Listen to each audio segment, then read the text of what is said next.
Welcome to Thriving Entrepreneur with your host, Steve Kidd, third-generation minister and 30-year business coach. Listen in as amazing, world-changing authors, speakers, and coaches share their struggles and victories. And hear from best-selling authors insight into how you, too, can live your life as a thriving entrepreneur. This is Steve. Welcome to Thriving Entrepreneur. Thanks for being with us here today. Thank you for you being you. I appreciate you. I know how valuable your time is, but I also honor the fact that you're taking the commitment of this time to up-level yourself, your life, and your business. Today, we're going to talk about some of the building blocks that make for a powerful business. Before I do that, I want to talk to you about a couple of really great opportunities. Number one, I've talked about this a couple of times in the last few weeks. My good friend, multi-billionaire Errol Abramson, has a coaching program available that will blow your mind. Not only does Errol want to do coaching calls with you on a weekly, potentially even a couple of times a week basis, he wants to make himself available to you via email 24/7. Imagine getting mentored by a billionaire. I'm talking about a gentleman who has started and successfully sold off 47 successful companies. 47 successes, no failures. What could his insight do for your business? And the price is so astronomically low, below what so many other people I know. I mean, his price for this, for that level of attention, is as low as what I know most people want to charge for a session or for them to be on stage. It's way less than any of the high-end speakers that I know of would charge to give you an hour of their time to speak from your stage. So what I'm telling you is if you have any interest in being mentored, go for the best. We can make it available to you. Reach out to me via Facebook, send me a message, and I would love to be able to hook you up with Errol and really see your business just make that night and day difference. I do have one other announcement that I want to make for you. I'm really excited to have been invited as one of the speakers at the April 2020 Men's Summit, Complete Man Summit. I'm really excited about it. It's going to cover multiple areas in a man's life. Those of you that are ladies, in fact, I've heard from so many authors that write books for men that it tends to end up being their wives that bought it for them. Not that the men didn't love it after they got it, but let's be honest. Who's the person with the real purchasing power? So even you ladies, it's something that'll really help up-level your man. There is nothing more powerful in a relationship than when a complete man shows up in the family. It really makes such a night and day difference. Doesn't discount how powerful. I've talked about moms all the time, but there's something to be said for a good man. There's even lots of great songs about it. So I really do hope that those of you that are interested will listen in further as I get links and stuff like that to be able to invite you to join us on the Complete Man Summit coming in April of 2020. Here's the thing. We have a life, right? And there are foundational, fundamental elements of living life. And then we have a business. And there are the foundational elements, but then there are the things that we build on to the foundation. So I've told you many, many times, your bestseller is as imperative to your life and your business as having a foundation under your house is. As, if you want to use a biblical reference, building your house on the rock and not on sinking sand. It's just one of those concrete solid basic structures you need.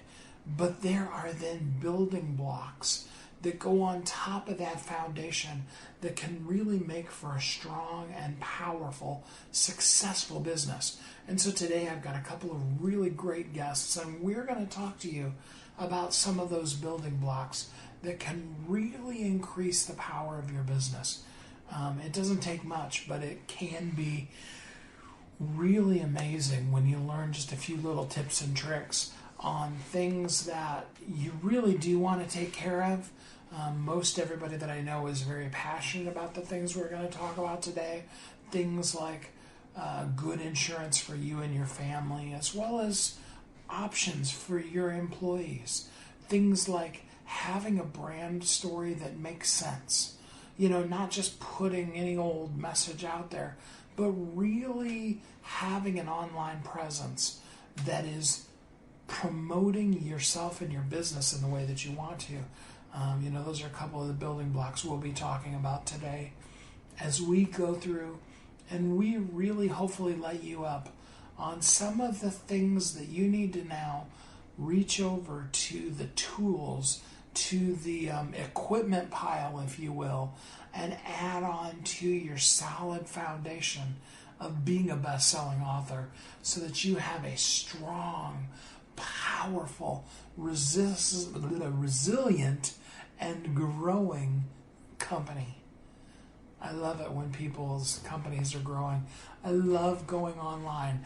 You should do hashtag best-selling author success stories. Now, I'm going to tell you, if you're not a member of Bestsellers Guild, you may have to ask to join to get to see all of them. But hashtag best-selling author success stories, as hashtags work, it's all one word, even though it's multiple words that make up that big long tag. So no spaces in it. Best-selling author success stories. There are some super cool, exciting things that authors are doing in the world, traveling around the country, making a difference in people's lives, being on TV, radio, internet, the podcasts, guest speakers, keynote speakers, putting on events, changing people's lives for the better.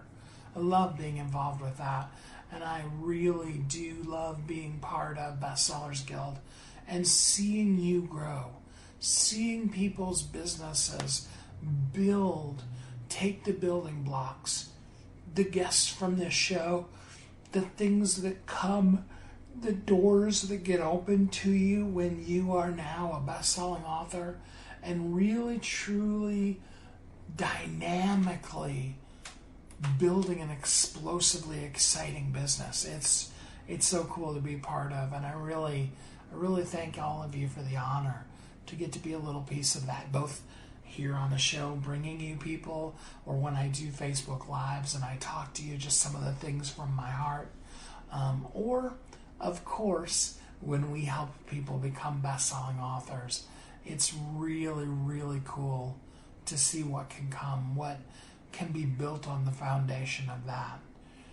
The nicest part about our business building, if you will, is that unlike a normal structure, you build it to a certain height and then it just stays that way, you can continue to build and build and build your business. Now, and we've had previous guests like billionaire Errol Abramson, who will tell you that you need to already predefine what is your exit, what is your plan with the company. Are you going to take it public? Are you going to sell it to another company? What are those kind of things? But even after your baby is birthed out into the world and it's grown to the point where you've sold it, it's still going to have the potential to keep growing.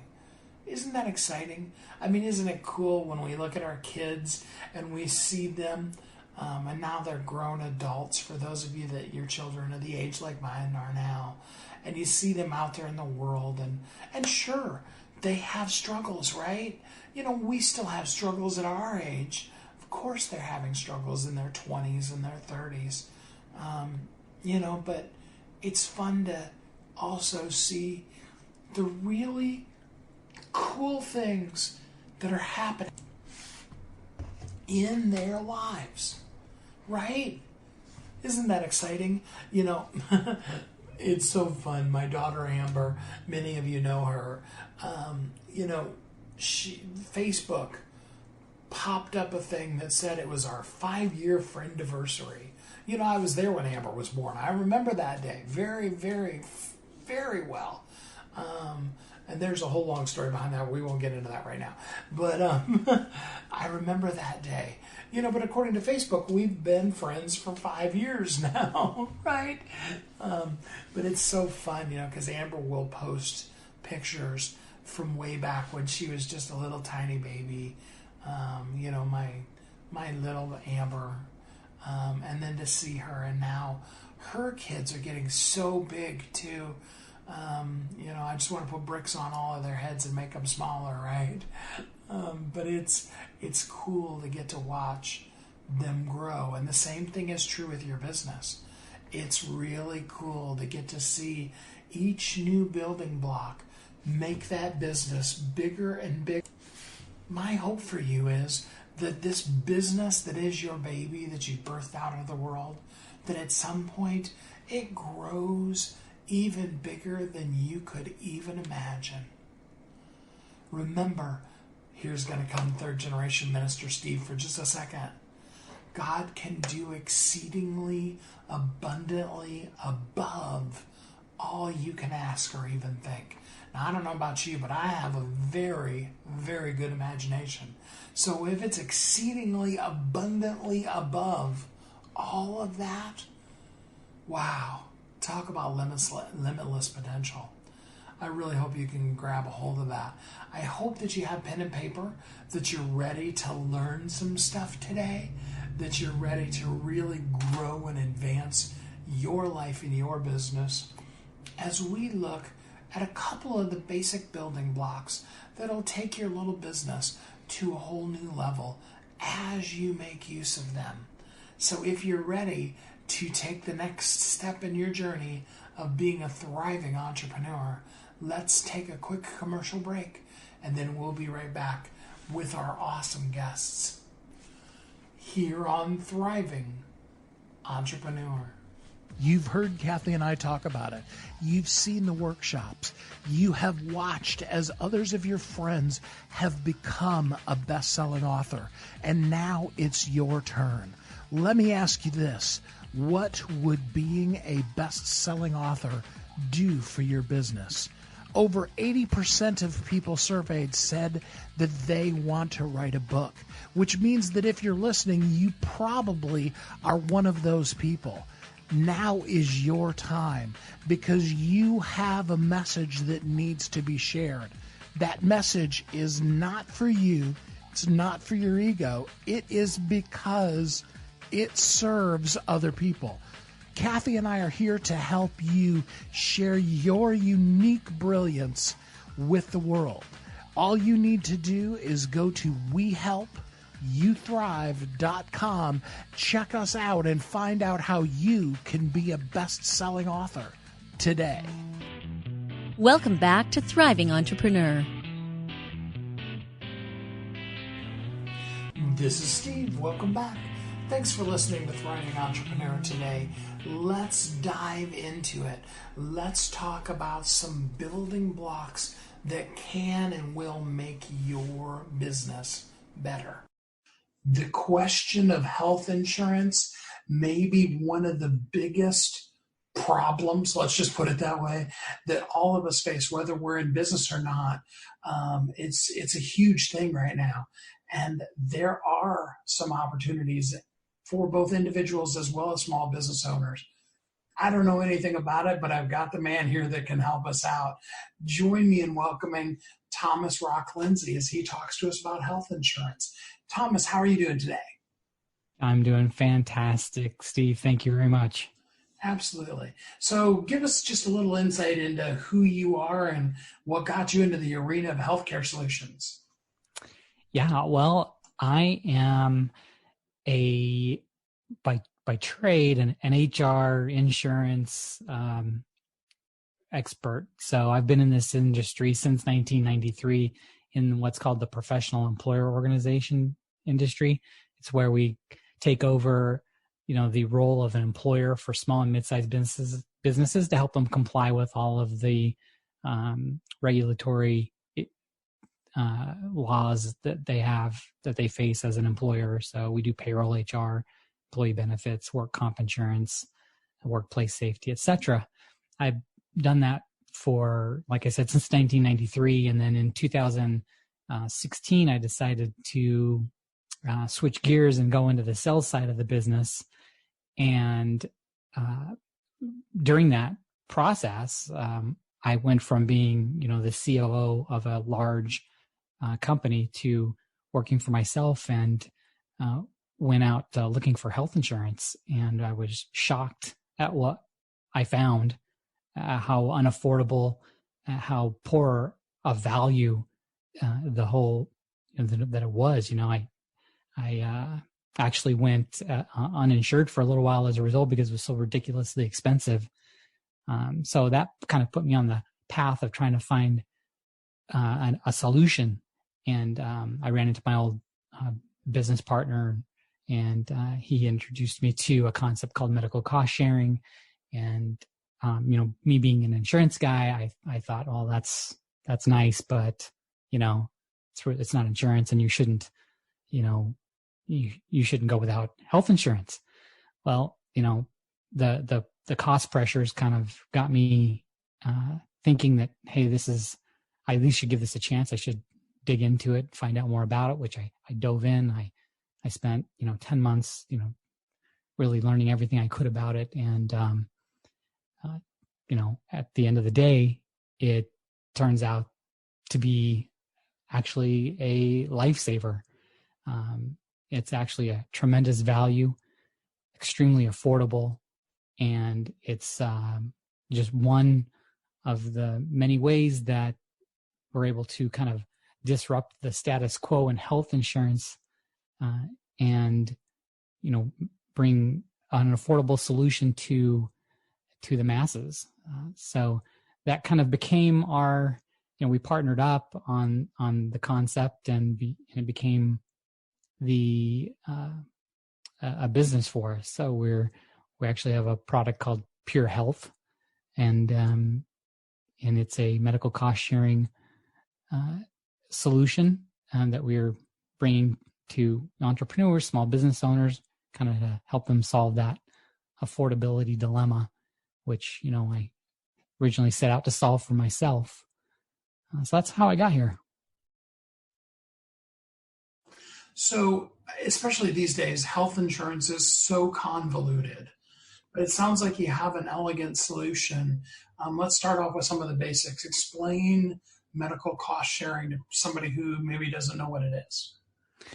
Yeah, so medical cost sharing is a non-insurance way for you to get access to affordable healthcare.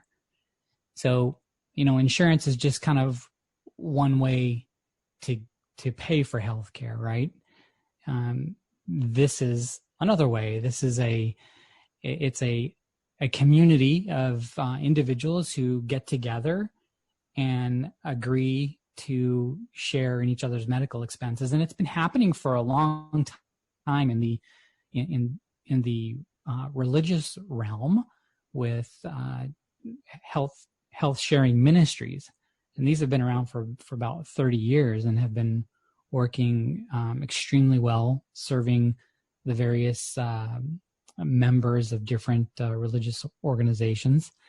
And it's that same concept that we're using today, except the particular health share that we're representing is not religious based, but it's just a community of like-minded people that have come together and agreed to help each other with the medical expenses. So there's some parallels, obviously with insurance. So with health insurance, you have an insurance company. With medical cost sharing, you have a community of individuals. With health insurance, you pay a monthly premium. With medical cost sharing, you pay a monthly membership fee. And then on the health insurance side, when you buy health insurance, you get a policy of insurance, right? And you're actually transferring risk to the insurance company. And with medical cost sharing, there is no transfer of risk. The communities, you're still on the hook as an individual, but you have the community there to help cover those expenses. And it's all shared in accordance to the membership guidelines. So that's, the policy on the one side, the membership guidelines on the other side. And then kind of the last analogy I'll make is with the deductible. For example, with health insurance, you have a deductible of, whether that's $2,500 or $3,000 or even $5,000. On the medical cost share side, you have what's referred to as an initial unshareable amount. So that's the amount that you would pay towards each medical need before the expenses are shareable among the community. So there's some parallels, but the main difference is that it's actually not insurance in the legal sense, right? There's no transfer of risk to a third party. The risk is, remains with you, and the community is there then to help as according to the membership guidelines and as the community is able, based on the financial condition of the community. So, okay, so for most people, their general understanding of insurance is going to the doctor. You go to the doctor for a checkup, what have you. You give them your insurance card, and then you either have to pay your copay up front or they bill you, whichever it is. For just basic, you just go to the doctor. Is it the same kind of a thing? It's a little different. So let's say that you're just going for a checkup, or you're going to see your primary care physician, right? And with insurance, you go, and like you said, there's a copay for that visit, whether it's $35, somewhere in that range, and then the physician's office bills the insurance company, and then they pay whatever it is that they agreed to pay based on the network pricing arrangement. With medical cost sharing, you are a cash pay patient, and that you would pay for that visit yourself, only if the expense for that visit exceeded your IUA. Let's say it was you decided that you were going to choose a $500 IUA. So unless that visit cost more than $500, you would pay 100% of it yourself. So for basic, regular office visits to the primary care physician, this doesn't ever really kick in.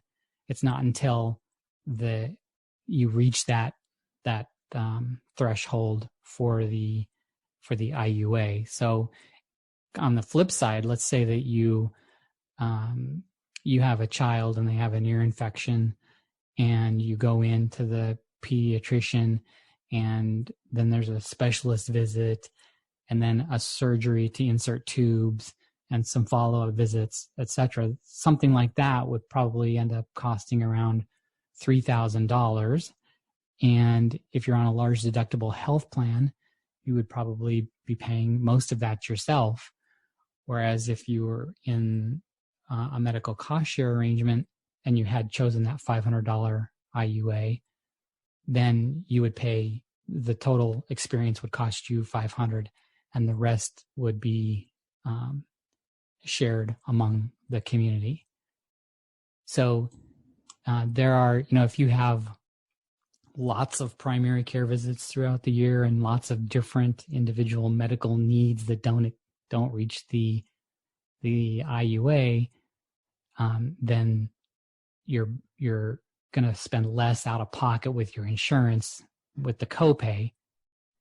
But if you have a larger need, like a car accident, or the child with the ear infections, or a broken leg, or any number of emergency issues, you're going to end up paying a lot less out of pocket through a medical cost share arrangement than you would with your conventional health insurance. So it's kind of, you got to do that analysis and compare. But yeah, you're a self-pay patient, and that's how you present yourself to whatever provider you go to see. And then you try not to pay anything more than your IUA, and then have them bill you for the difference. And then you submit those to the community, and then they'll send you the money, and then you pay the provider. So it's not that traditional method of, just go to the hospital, throw down your insurance card, pay your out-of-pocket expense, and they bill the insurance company. So there's a little bit more work involved, but you're going to save a lot of money in the long run, especially just in the monthly difference between the monthly membership fee and the insurance premium, right? When I made the switch, I went from $1,750 down to about $560 in terms of my monthly expense. So that's a huge savings month over month, and that can pay for a lot of primary care office visits. So if I understand you correctly, and correct me if I'm wrong, the upside is that anything major that happens, it's going to pretty well be covered by the community. The downside is that for little, couple $100 things, you're basically going to cover it yourself. The advantage being is that you paid so much less each month that you can have that money in your own bank account instead of the insurance companies. Yeah, exactly. You can afford to do that. And there's other solutions too, like direct primary care memberships. I don't know if you've heard of those, but physicians all across the country are, leaving the normal practice of where they see patients who have insurance, and they have to bill insurance companies. And there's a whole huge administrative workload associated with that. So physicians are getting frustrated, and have been for a long time. But now what's happening is they're leaving that environment, starting their own practice, which is membership based and not insurance carrier reimbursement based, right? So they're called direct primary care practices. They don't take insurance. They have members, and you join as an individual or a family, and you pay a flat monthly amount, and you get unlimited primary care.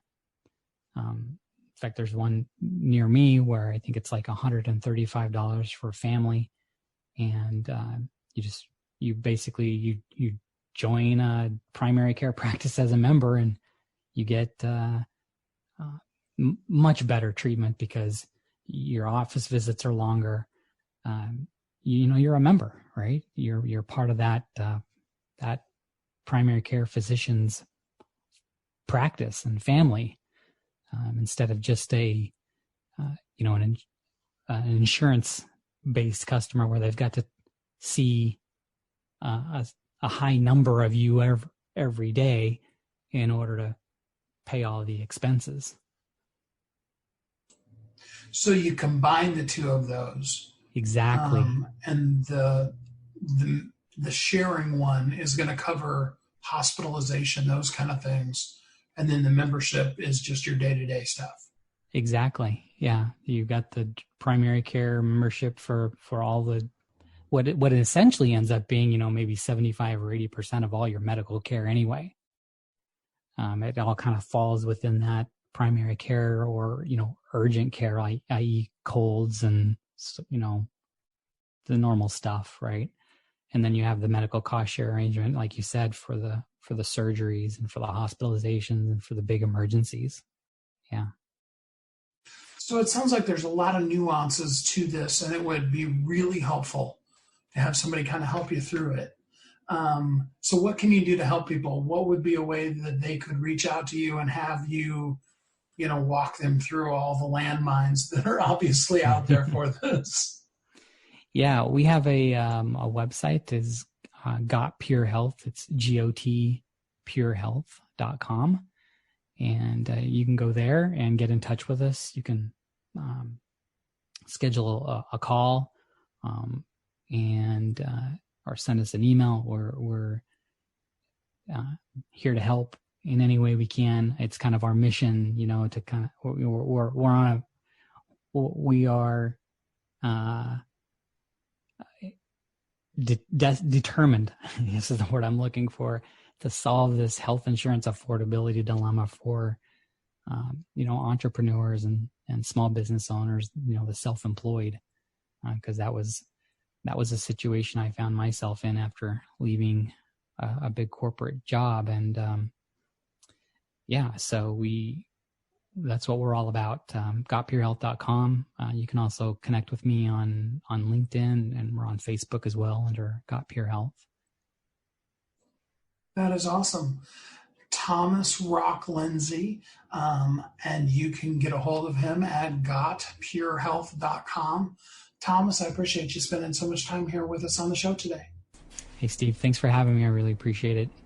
I don't know about you, but I found myself after talking with this wonderful guest, I was actually doing some research and rethinking what can I do, both for myself, but also for the potential future employees in the company. I hope that you got some great ideas of some things that here in 2020 are possible that even a year or two ago wouldn't have been such a strong and viable option. And I hope that in that you will find what works best for you. Because ultimately, building your business and using some of these building blocks is a big step towards living your life as a thriving entrepreneur. We'll be right back. You've heard Kathy and I talk about it. You've seen the workshops. You have watched as others of your friends have become a best-selling author. And now it's your turn. Let me ask you this. What would being a best-selling author do for your business?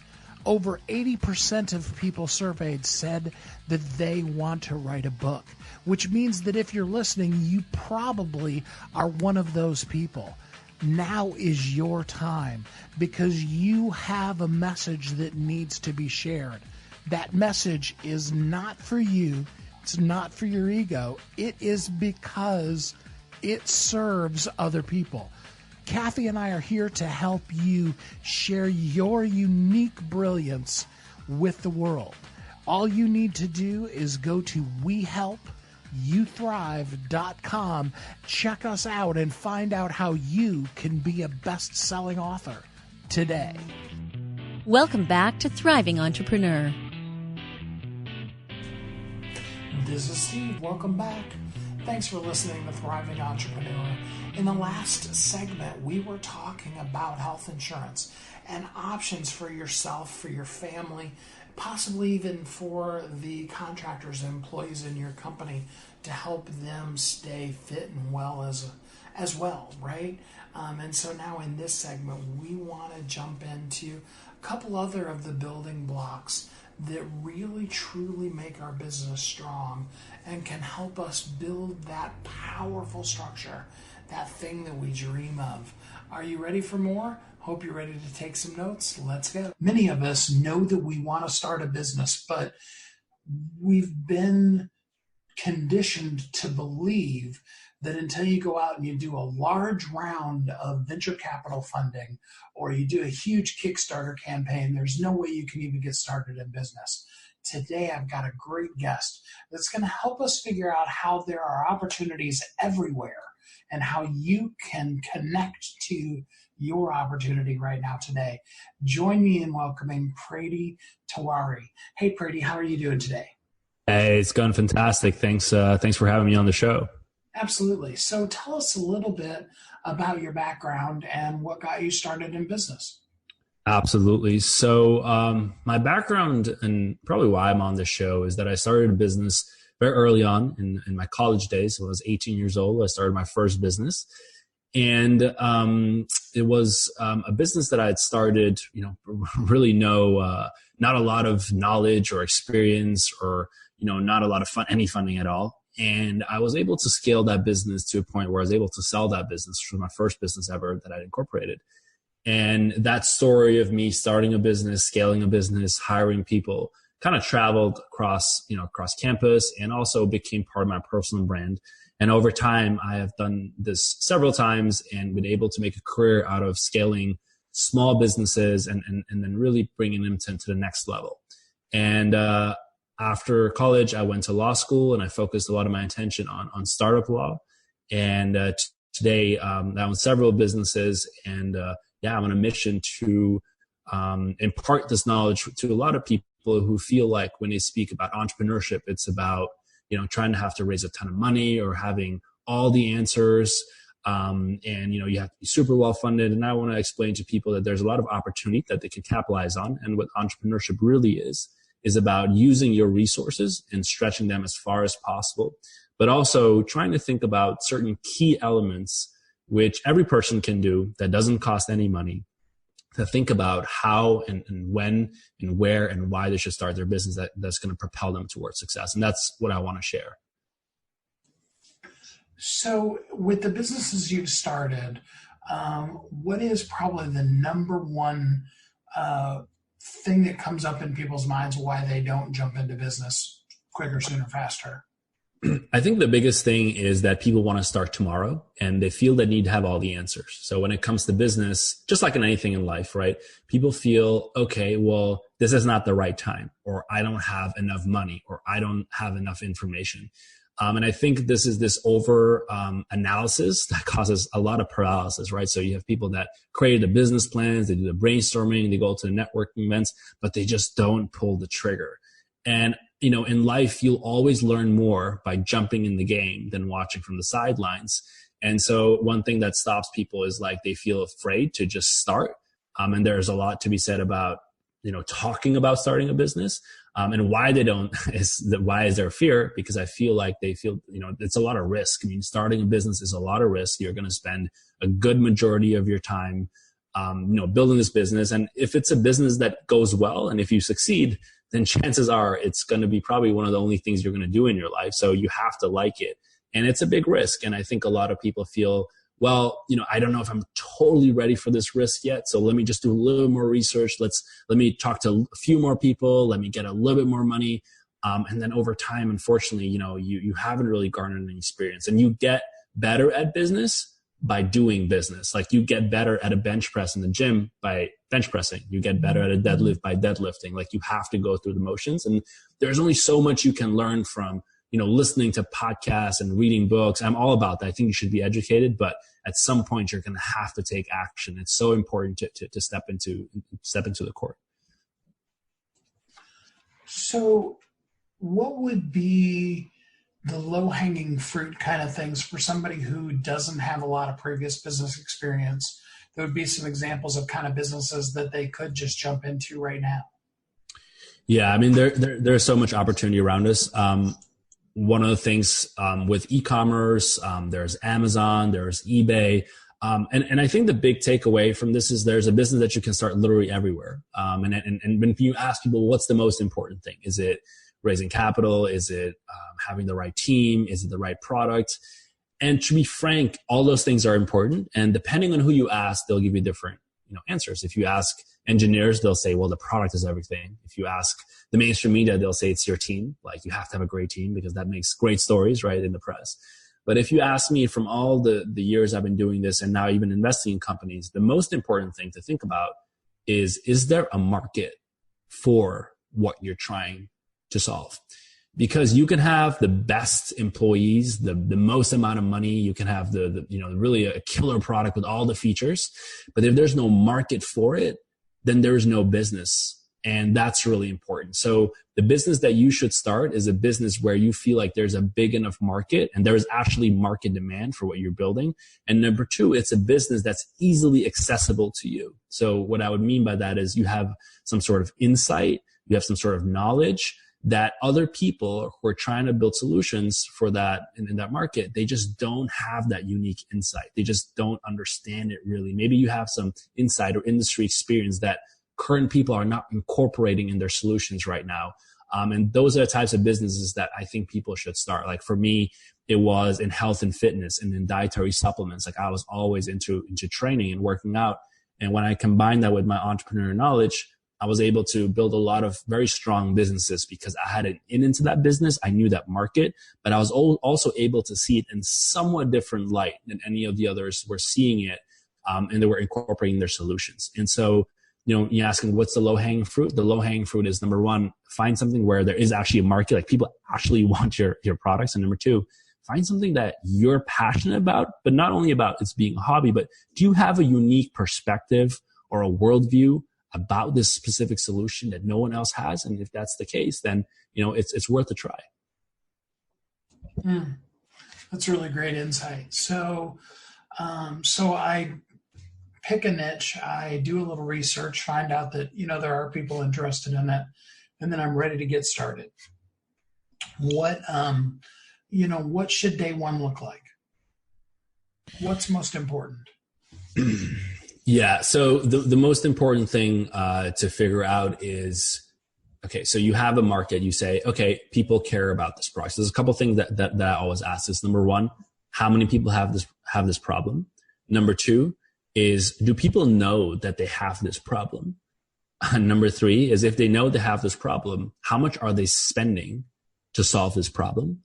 And number four, how often do they have this problem? So if you have a problem that you're solving that not a lot of people have, or a lot of people have, but they don't really think it's a problem, or they think it's a problem, but if you ask them, hey, would you pay $20 for it? They'd be like, no, I would maybe only pay $5 for it.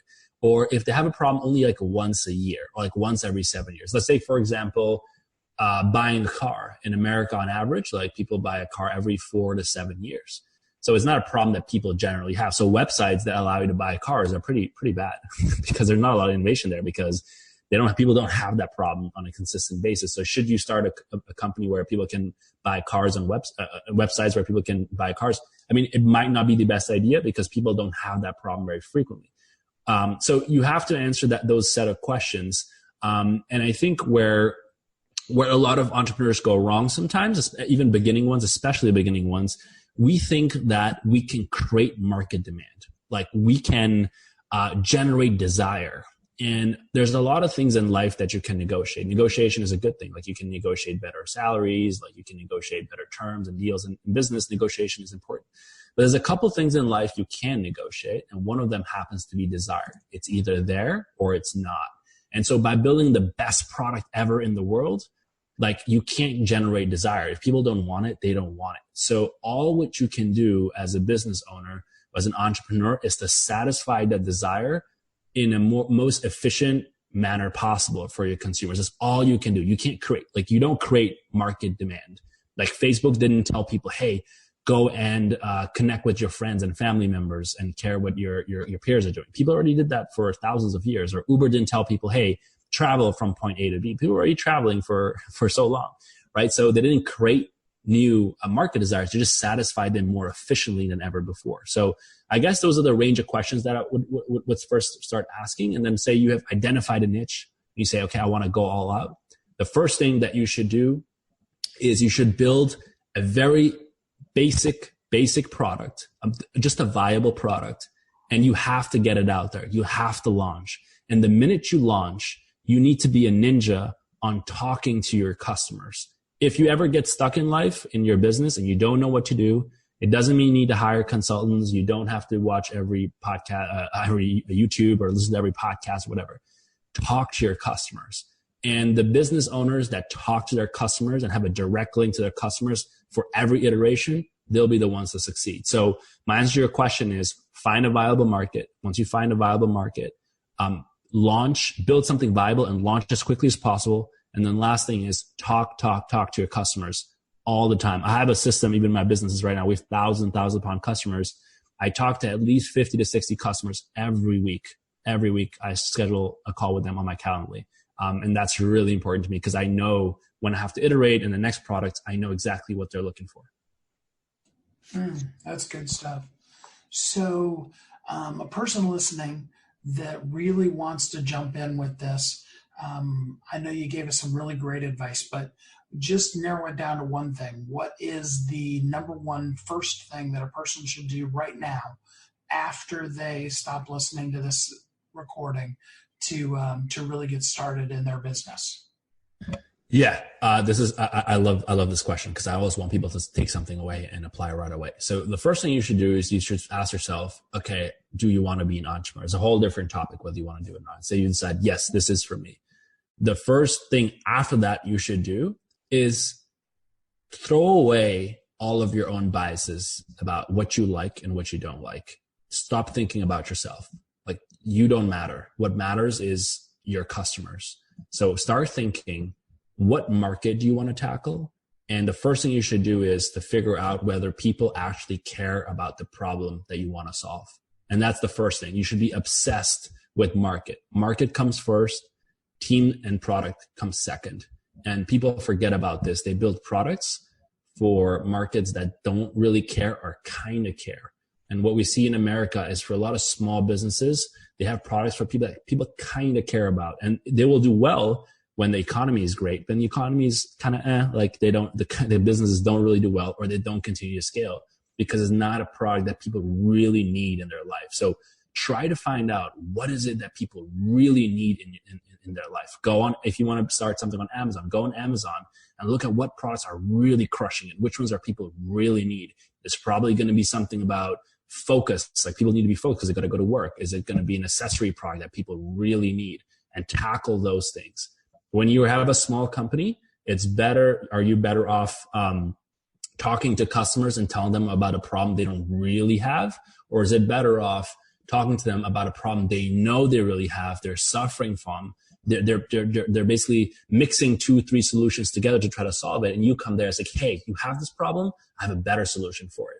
And the latter is the better way. And what most startups do is they think, okay, I'm going to create a product for a problem people don't really have, but if I have a good enough product, you know what's going to happen? Well, people are going to adopt my product, and it doesn't work that way. So the first step right now, once you decide to be an entrepreneur, is go look at solutions in markets where there's a massive need. There is something that I call where you have to solve problems thinking like someone's hair is on fire, right? So if you're standing next to someone on the street right now and their hair gets on fire, you know what the first thing they're going to do is that if you give them a perfect solution, which is a hose full of water, they would use it. If you give them a brick, which is a very bad solution to put out fire, they'd also use it. They'd smash their head with a brick. You know why? Because they have a dire need, and they will choose any viable solution. And when you're a startup, you can build the best products. You're not going to have the best and the most fancy things in the world because you don't have that money. So you want to go to markets where people have a massive need, because they have a massive need, they're more likely to adopt your solution because they're not picky at that point. It's not a luxury problem at that point. When it's a luxury problem, that's where big brands should go because they have the money and the R&D to do so. For a small company, if you're just starting out, you want to have a small business, you want to become an entrepreneur, scale the company, solve very, very, very important needs, like pressing needs that people have, and it's an urgency in their life. And you'll notice that it becomes easier to acquire customers. You have to do less convincing, and your cost of customer acquisition is going to be much lower when you're trying to convince someone, hey, I have something to put fire out in your hair. They're going to be like, yeah, give it to me right now. They're not going to question you. If you're going to try to give them something for a problem that they don't really have, they're going to question you. Your customer service is going to have a massive amount of questions. Your cost of customer acquisition is going to be high, and you will run out of money. That is amazing stuff. I really appreciate it. Prady, how can people who need your help, that want to go deeper with you, how can they connect with you? Absolutely. So what people can do is they can look me up. So my full name is Prady Tewarie, as you listed. It's Pradytewarie. You can look me up in Google. I have an Instagram page, and on there I answer one of my companies, Seeking Azad, which is linked in my account. I answer questions almost every single day on Instagram, so people can ask a question. You'll also find my email address on there. On my Instagram, you can press email, and you can send me an email, and I try to respond as often as I can. Usually once a day, I respond to all my emails. So if people have questions about scaling, about life, about business, about getting started, definitely ask me. And I have I'm doing that on a daily basis on my Instagram. I answer questions all the time. I take everyone's questions. So definitely feel free to reach out. Prady, thank you so much for being a guest on the show today. Thank you so much. It was a pleasure to be on, and I really appreciate the platform, man. More great tips and advice to be able to really truly help us really build on that foundation of our bestseller and become more of the business that we dreamt of being, so that we can thrive. We can live as thriving entrepreneurs. We can thrive in our life and our business. I hope you already feel like you're at that place, and I hope that each time we bring you a guest, it can help up-level you just a little bit and move you even closer to living as a thriving entrepreneur. We'll be right back. You've heard Kathy and I talk about it. You've seen the workshops. You have watched as others of your friends have become a best-selling author. And now it's your turn. Let me ask you this. What would being a best-selling author do for your business? Over 80% of people surveyed said that they want to write a book, which means that if you're listening, you probably are one of those people. Now is your time, because you have a message that needs to be shared. That message is not for you. It's not for your ego. It is because it serves other people. Kathy and I are here to help you share your unique brilliance with the world. All you need to do is go to WeHelpYouThrive.com, check us out, and find out how you can be a best-selling author today. Welcome back to Thriving Entrepreneur. This is Steve. Welcome back. Thanks for listening to our episodes today as we help you live as a thriving entrepreneur. I'm so glad to have you here on the show with us today. Thriving Entrepreneur is really intended, and hopefully it hits the mark, of bringing you successful business people, best-selling authors, people who have an idea that can help you or spark your own idea and allow you to really thrive.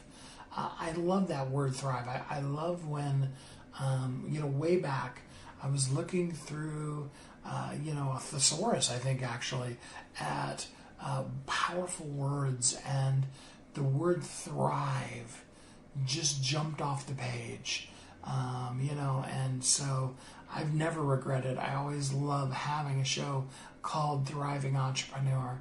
I love our website, WeHelpYouThrive.com. And I really hope that you're thriving. See, here's the thing. Thriving is individual. It's for each of us. What's great for one person, would be just absolute misery for another. And the thing about it is that the thing that person that's miserable with your greatness finds joyful, you would probably find it miserable.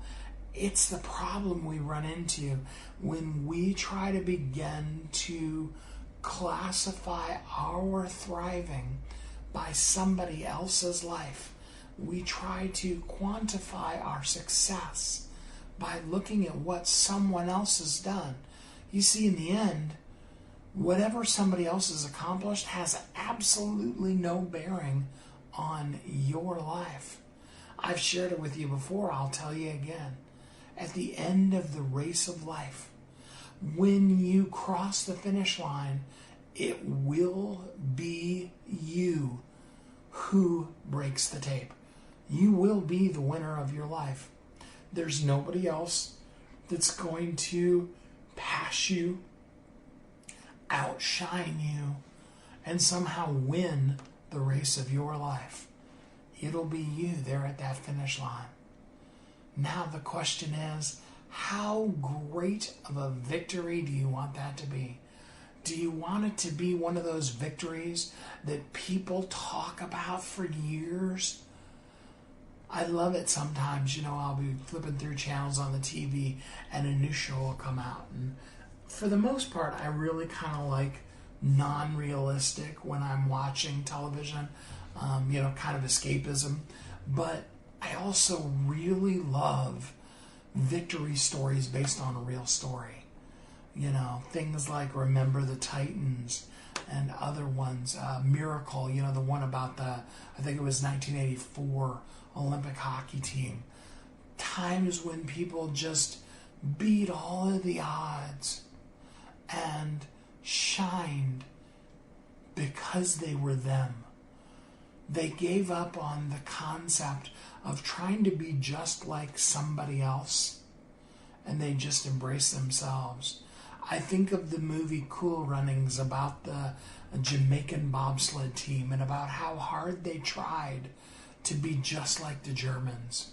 And they discovered that they were never going to be successful until they let in the inner core of who they were. Now, I don't know any of them personally, so I don't know if what the movie shared with me, how close to reality it really is. But what I do know is that it was extremely inspiring. What I do know is that, like when Derek Redmond was on the show with us, when we were working on his book, those kind of things, that Derek can share with you as an Olympian what it's like to have that dream and then have to learn how to, through adversity, shine and be the best you, no matter what anybody else around you is saying. That's what I want for you. Because when you embrace that, then you truly are a thriving entrepreneur. You may work a 9-to-5 job. You're still a thriving entrepreneur because you are thriving in the endeavor that you know is fulfilling the heart and soul and core of who you are and what you were meant to do in the world. I hope you're clear on that. If for some reason you're lacking clarity, if you're lacking clarity in who you are at your core, not I'm so-and-so's kids and I went to such and such school, but who you are, what you're meant to do, or who you're meant to serve, reach out to me. I would love to talk to you. You can go to AskSteveKid.com and schedule a time. We can talk about your book, or we can just help you get clear about what your most powerful next is. Because what I know is that you are uniquely brilliant. You were created for a purpose, and the world needs you. There's no greater delight in my life than when I can help a person reframe what they thought was an obstacle and see the possibility in it, and to come out from that and thrive, to have clarity on who they are, what they're meant to do, and who they're meant to serve. I would love to take that journey with you. Please feel free to reach out to me, AskSteveKid.com, or join us in the Bestsellers Guild. BestsellersGuild.com, a group of people who would love to have you as part of our family. We appreciate you. We see the value in you. We're here every day to help you live every day of your life as a thriving entrepreneur. Thanks for listening to Thriving Entrepreneur today. If you want to get your question answered, send an email to questions@wehelpyouthrive.com. We look forward to you joining us again next time. You've heard Kathy and I talk about it. You've seen the workshops. You have watched as others of your friends have become a best-selling author. And now it's your turn. Let me ask you this. What would being a best-selling author do for your business? Over 80% of people surveyed said that they want to write a book, which means that if you're listening, you probably are one of those people. Now is your time, because you have a message that needs to be shared. That message is not for you. It's not for your ego. It is because it serves other people. Kathy and I are here to help you share your unique brilliance with the world. All you need to do is go to WeHelpYouThrive.com, check us out, and find out how you can be a best-selling author today.